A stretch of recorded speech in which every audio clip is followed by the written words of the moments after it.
Good afternoon, everybody. Today we are going to be reading 2 Timothy 2, 3, and 4. Today's message is going to be a little bit shorter. That's okay. There's still going to be a lot of good information, a lot of good nuggets to grab out of this passage. I'm going to go ahead and jump in. You, therefore, must endure hardship as a good soldier of Jesus Christ. No one engaged in warfare entangles himself with the affairs of this life, that he may please him who's enlisted him as a soldier. Now, there are some points to this. I'm going to go ahead and put up on the screen so you can follow along. The first one is we are to endure hardness. Next one is we are not to live for this world. Next one, we have been called by Jesus to be a soldier, and this is a spiritual war. Now, we endure hardness. This not only is a spiritual attack, a spiritual battle, but it can be a human attack. And we know that we endure this because Satan hates this world. And we're going to go further into that here in a few. But Satan is against everything that God stands for. And as well as humans too, as well as man. You know, men are so depraved and love their sin and love darkness so much that anything that goes against that, they despise. Christians is one of them. God is one of them. People hate anything that goes against their sin because people love darkness rather than light. John 3 says that. We are not to live in this world. Living for this world can distract us from the reason that, from the true calling, for the reason that we were called. We're called to be a soldier. We're called from God. As a soldier, we are to keep ourselves separate from this world. We know that this world is not our home.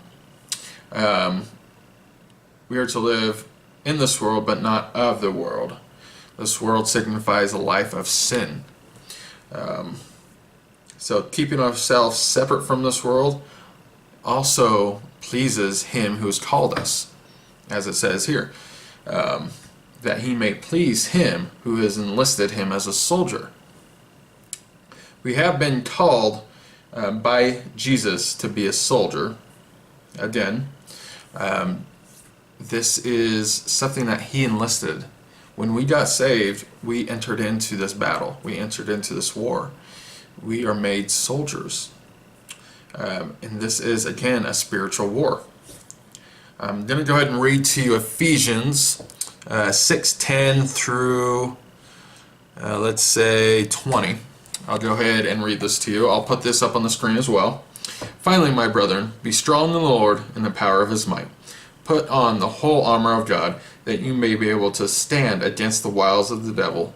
For we do not wrestle against flesh and blood, but against principalities, against powers, against the rulers of the darkness of this age, against spiritual hosts of wickedness in heavenly places. Therefore, take up the whole armor of God, that you may be able to stand in the evil day, and having done all to stand, stand therefore, having girded your waist with truth, having you put on the breastplate of righteousness, having shod your feet with preparation of the gospel of peace, above all, taking the shield of faith, with which you will be able to quench all the fiery darts of the wicked one, and take the helmet of salvation and the sword of the Spirit, which is the word of God, praying always with all prayer and supplication in the Spirit, being watchful to the end with all perseverance and supplication for all the saints, and for me, that utterance may be given to me, that I may open my mouth boldly to make known the mysteries of gospel,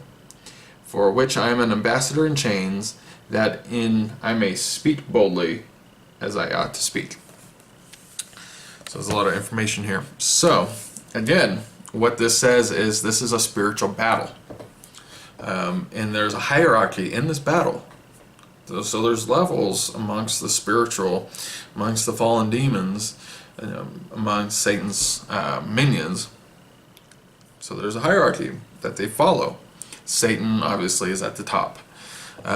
It also mentions that we are to put on attributes, and these attributes are like armor that protect us from Satan.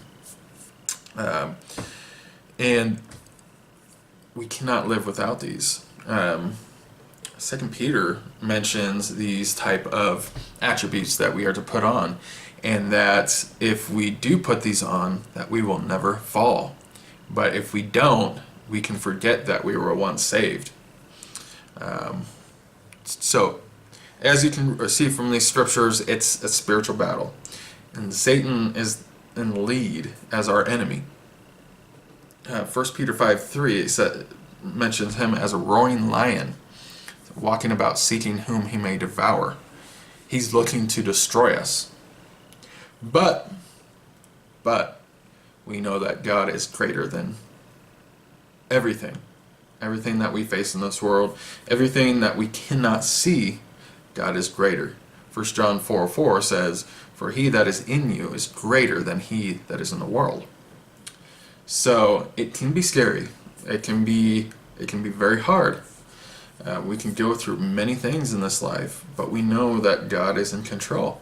He is greater than our circumstances. He's greater than the world. He's greater than Satan and his demons. So when we walk with faith in God, that He is protecting you. Alright, that concludes my message for today. I really appreciate you tuning in, and we'll see you next time. God bless.